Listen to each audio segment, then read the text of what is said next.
सामना करना पड़ा। उसको उसके जो विरोधी हैं वो चाह रहे थे कि नहीं, राजा की मूर्ति के सामने सब कोई दंडवत करें, लेकिन वो अपने अपने उस आदत के अनुसार, क्योंकि उसको मालूम है कि नहीं, ये मेरे लिए आवश्यक है कि मैं यरूशलेम की तरफ जो खिड़की खुलती है उसको खोलकर परमेश्वर पिता से प्रार्थना करूं।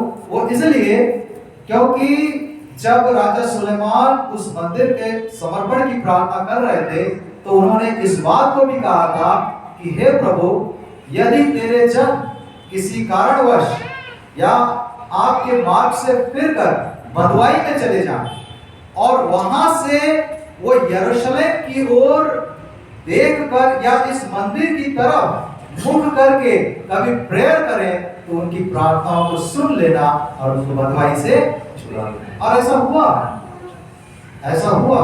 उस राजा के आगमन के बाद ऐसा हुआ कि उनको आदेश मिला कि आप अपने यहाँ जा सकते हैं। सो परमेश्वर पिता प्रार्थनाओं को सुनने वाले प्रभु हैं और ये प्रभु का बहुत बड़ा अनुग्रह है कि परमेश्वर पिता हमेशा अपने लोगों के जीवन में अपने कार्य को पूर्ण करते हैं। घर, नए घर के समर्पण के अवसर पर एक महत्वपूर्ण बात वो ये है कि परमेश्वर पिता की दृष्टि में, प्रभु यीशु मसीह की दृष्टि में घर महत्वपूर्ण स्थान है। हमारा जहाँ पे निवास है वो एक महत्वपूर्ण स्थान है। और कैसे हम इस बात को जान सकते हैं?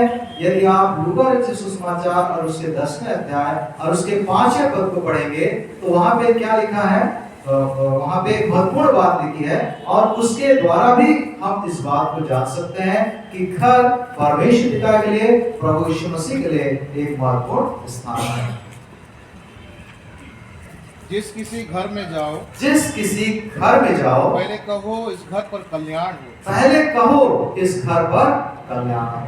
सो हम अपने दिन प्रतिदिन के जीवन में हम कितनों के घर जाते हैं, कितने हमारे घर आते हैं। और परमेश्वर पिता ने अपने पवित्र वचन के द्वारा और विशेष रीति से इस वचन के द्वारा कि जब कभी किसी घर में जाओ तो उस घर का कल्याण कहो, परमेश्वर पिता ने इस बात को प्रकट किया है कि नहीं, घर हमारे जीवन में एक महत्वपूर्ण स्थान है। और अपने लिए घर बनाने की ताकत परमेश्वर पिता ने आपको बख्शी है। इस संसार में कितने लोग हैं, कितने लोग हैं इस संसार में? पूरे संसार की जनसंख्या कभी कितनी है? लगभग खाना खाने के बाद भी बता सकते हैं उतना, इतने लोगों के पास, सबके पास घर नहीं है, या उतने लोगों के पास घर बनाने की क्षमता या ताकत नहीं है। लेकिन परमेश्वर पिता ने आप लोगों के जीवन में, आप लोगों की मेहनत और परिश्रम पर आशीष दी है। और वही बात हम पवित्र धर्मशास्त्र में पढ़ते हैं। उसमें क्या पढ़ते हैं? यदि घर को यहोवा न बनाए तो बनाने वाले का परिश्रम व्यर्थ है। यदि नगर की रक्षा यहोवा न करे तो जो पहरेदार हैं, अभी कम हो गए, नहीं तो पहले हमारे यहाँ बहुत सुबह के समय हम लोग सुनते थे, रात में 1-2 बजे 3 बजे, और गोरखा भाई लोग सीटी बजा के वो नगर की रक्षा करते थे। वो मैंने ये अभी के समय, और उससे पहले जिस समय, जिस संदर्भ में बाइबल दी गई, उस समय में पहरुए हुआ करते थे नगर के चार दीवारी पे, और वहां से वो ऊंचे पर रह के वे नगर की रक्षा करते थे। इन सेंस वो देखते थे कि कोई दुश्मन उनके ऊपर अटैक तो नहीं कर रहा है, और इसलिए उनको जागते रहना पड़ता था। और वचन क्या कहता है? यदि नगर की रक्षा यहोवा ना करे तो उनका जागना भी क्या हो जाएगा? व्यर्थ हो जाएगा। और परमेश्वर पिता ने अपने पवित्र अनुग्रह से, अपनी बड़ी दया से, और उसके बाद अभी हमने भजन संहिता 128 भी पढ़ा, और उसके यही है कि जो यहोवा का भय मानता है, जो उसके मार्गों पर चलता है, वो अपनी कमाई को खाने पाता है और उसका भला ही होता है, उसका भला ही होता है। इस दुनिया में कितने हैं और कितने थे जिन्होंने मेहनत किया, परिश्रम किया, लेकिन वो अपनी कमाई को नहीं खा पाए, या कई लोग अपनी कमाई को नहीं खा पाते, उनकी स्थिति ऐसी हो जाती है। लेकिन ये प्रभु का अनुग्रह है कि आप, परमेश्वर पिता अपने लोगों को आशीष देते हैं और वे अपने परिश्रम का आनंद, उसकी संतुष्टि वो उठा पाते हैं। और पवित्र धर्मशास्त्र में हम एक और महत्वपूर्ण बात पढ़ते हैं रोमियो की पत्री में, और वो यह है कि जो लोग परमेश्वर पिता से प्रेम रखते हैं उनके लिए हर बात मिलकर भलाई को उत्पन्न करती है। और उसके बाद एक और वाक्य है, अर्थात वे जो उसकी इच्छा के अनुसार बुलाए गए। तो परमेश्वर पिता ने न सिर्फ हमको चुना है, लेकिन परमेश्वर पिता ने अपने लोग होने के लिए हमको बुलाया है। पवित्र धर्मशास्त्र में घर के बारे में महत्वपूर्ण शिक्षाएं दी गई हैं, और उन बातों के द्वारा हम इस बात को जान पाते हैं कि घर परमेश्वर पिता की दृष्टि में कितना महत्वपूर्ण है। इसलिए घर को पवित्र रखने की जवाबदारी, घर को शुद्ध रखने की जवाबदारी ये हमारी होती है। जबकि प्रभु ने भरोसे के साथ हमको इसके लिए बनाने के लिए ताकत दिया, क्षमता दी, योग्यता दी, प्रवीणता दी, तो परमेश्वर पिता ये भी चाहते हैं कि हम उसको किस प्रकार से रखें। यदि आप यूहन्ना रचित सुसमाचार को पढ़ते हैं, बल्कि मरकुस रचित सुसमाचार में दिया पहला अध्याय उसके 29वें पद में, और वहां पर हम पढ़ते हैं कि प्रभु यीशु मसीह शिमोन और अंद्रियास के घर में जाते हैं, और वहां पर एक आश्चर्य कर्म को करते हैं, और शिमोन की जो मदर इन लॉ है उनकी तबीयत खराब रहती है, और वहीं पर वो उनको ठीक करते हैं, और उसके बाद वो उनकी सेवा टहल करने लगती है। यदि हम यूहन्ना रचित सुसमाचार उसका पहला अध्याय और उसके 37 से लेकर 39वें पद तक पढ़ें, तो वहां पर प्रभु यीशु मसीह की सेवकाई के प्रारंभ के दिनों का वर्णन है, और वहां पर वो अब घर में जाते हैं, और ऐसा माना जाता है कि रात भर प्रभु यीशु मसीह उन लोगों को अपनी सेवकाई के बारे में बताते हैं। फिर हम पवित्र धर्मशास्त्र में प्रभु यीशु मसीह के पहले आश्चर्य कर्म के बारे में पढ़ते हैं, दूसरा अध्याय 1 से 11 में, और वहां पे भी आप देखते हैं कि ये आश्चर्य कर्म एक घर में हो रहा है, घर के विवाह में हो रहा है, और किसी चीज की कमी और घटी हो जाती है, लेकिन चूंकि वहां पर प्रभु यीशु मसीह है, चूंकि प्रभु यीशु मसीह की उपस्थिति वहां स्वयं नहीं हो गई थी, लेकिन उनको इनवाइट किया गया था, वो वहां पर उस इनविटेशन का ऑनर करते हुए पहुंचे थे, और उनकी उपस्थिति के कारण वो घटी जाती रही। हम कई बार ऐसा मान नहीं सकते कि नहीं, प्रभु यीशु मसीह की उपस्थिति हमारे बीच में ऐसी अपने आप हो जाएगी। नहीं, उसके लिए वो चाहते हैं कि हम उनको आमंत्रित करें बीच में, नहीं, और परमेश्वर पिता आपका होना, आपकी उपस्थिति हमारे लिए बहुत मायने रखती है। मरकुस रचित सुसमाचार उसके दूसरे अध्याय 5 से 11 पद यदि आप पढ़ेंगे, तो उसमें आप जानते हैं, इसमें मैं सिर्फ रेफरेंस बोल रहा हूँ क्योंकि आप लोगों को उसका वर्णन मालूम है। एक व्यक्ति है जो कि झोले का मारा हुआ है, और उसको उसके मित्रगण छत से उतारते हैं प्रभु यीशु मसीह के पास, और प्रभु यीशु मसीह उसको वहां चंगाई देते हैं और कहते हैं कि तेरे पाप क्षमा हुए। और मुझको ये बहुत ही अच्छा लगता है, इसलिए बार बार, बल्कि मैं हर हाउस वार्मिंग के समय इस बात को कहता हूँ कि प्रभु यीशु मसीह ने इस बात का प्रकटीकरण कि उनके पास पाप क्षमा करने का अधिकार है, इसको घर में दिया। नहीं आराधनालय, नहीं पहाड़, नहीं नदी के किनारे, नहीं नाव के ऊपर, लेकिन नहीं, उनके पास पाप, मनुष्य के पाप क्षमा करने का अधिकार उनके पास है। इस बात को कहां पे बता रहे हैं? घर में बता रहे हैं। तो हम इसी से भी जान सकते हैं कि घर परमेश्वर पिता की दृष्टि में कितना जरूरी, कितना महत्वपूर्ण है।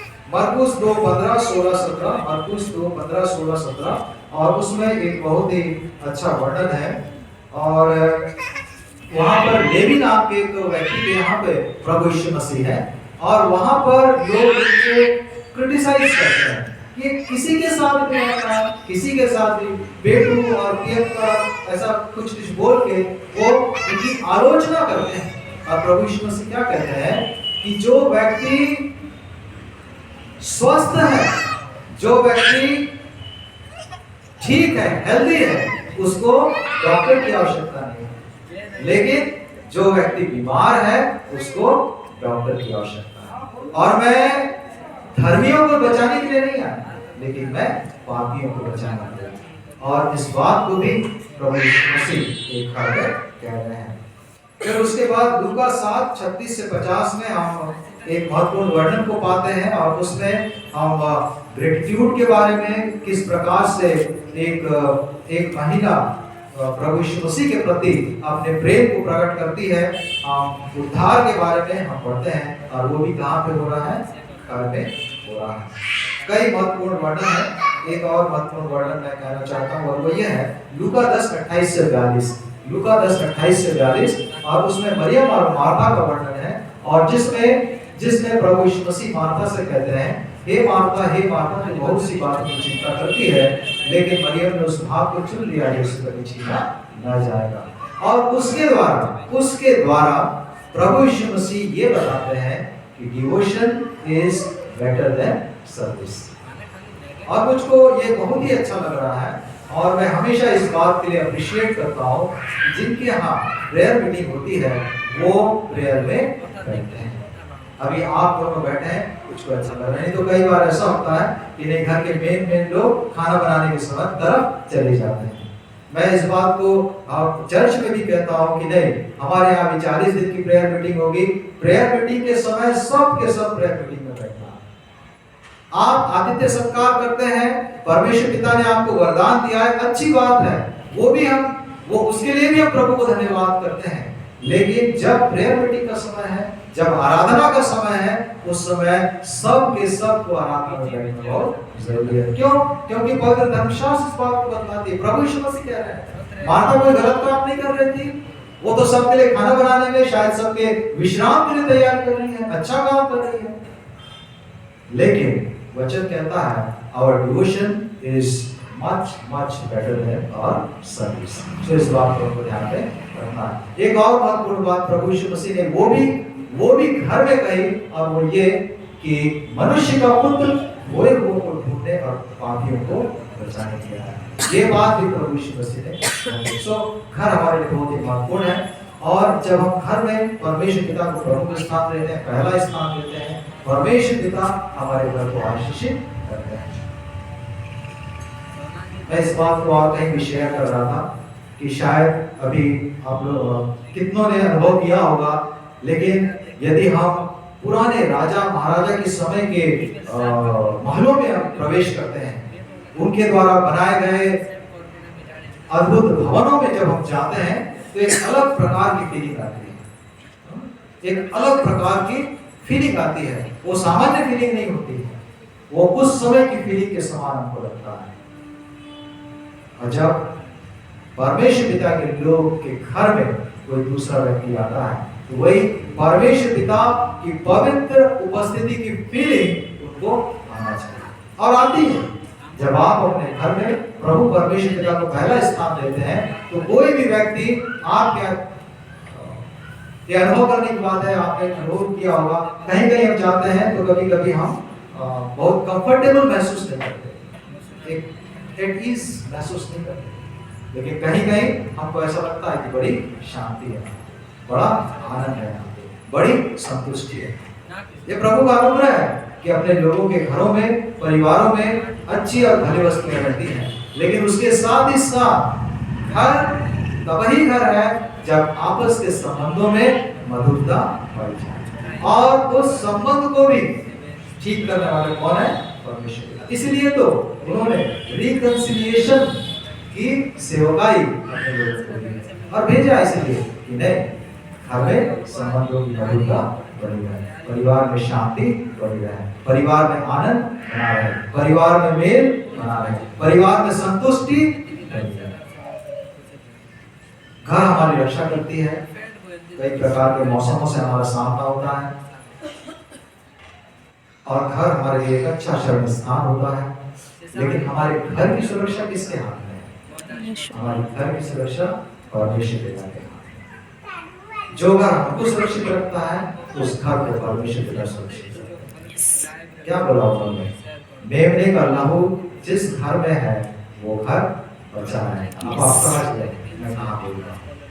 जिस घर में लहू था वो घर बचा लिया गया।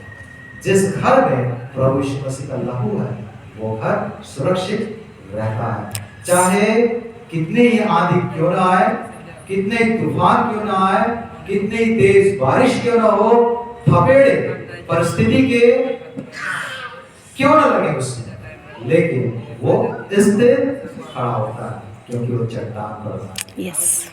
और आज हम परमेश्वर पिता से ही प्रार्थना करते हैं। जीवन एक सफर है, आप सब जानते हैं, उतार चढ़ाव आते हैं, उतार चढ़ाव आएंगे, आना लाजमी और स्वाभाविक है। लेकिन जब हम इस बात पर दृढ़ विश्वास करते हैं कि हमारे भरोसे की चट्टान, हमारे घर की चट्टान स्वयं परमेश्वर ने प्रभु यीशु मसीह को ठहराया है, तो पवित्र आत्मा की सामर्थ हर परिस्थिति में हमें दृढ़ता प्रदान करती है। और आज हम परमेश्वर पिता से यही प्रार्थना करते हैं जो वचन के अनुसार है कि परमेश्वर पिता आप दोनों को वर दें, परिवार को वर दें कि आप अपने परिश्रम का फल प्राप्त करें, आपका भला ही हो, और जितने यहाँ पर आए वो प्रभु की उपस्थिति से भरपूर होकर संतुष्टि के साथ परमेश्वर पिता को धन्यवाद देते हुए आप लोगों को आशीर्वाद देते हुए परमेश्वर पिता आप सबको आशीष दे। आइए प्रार्थना।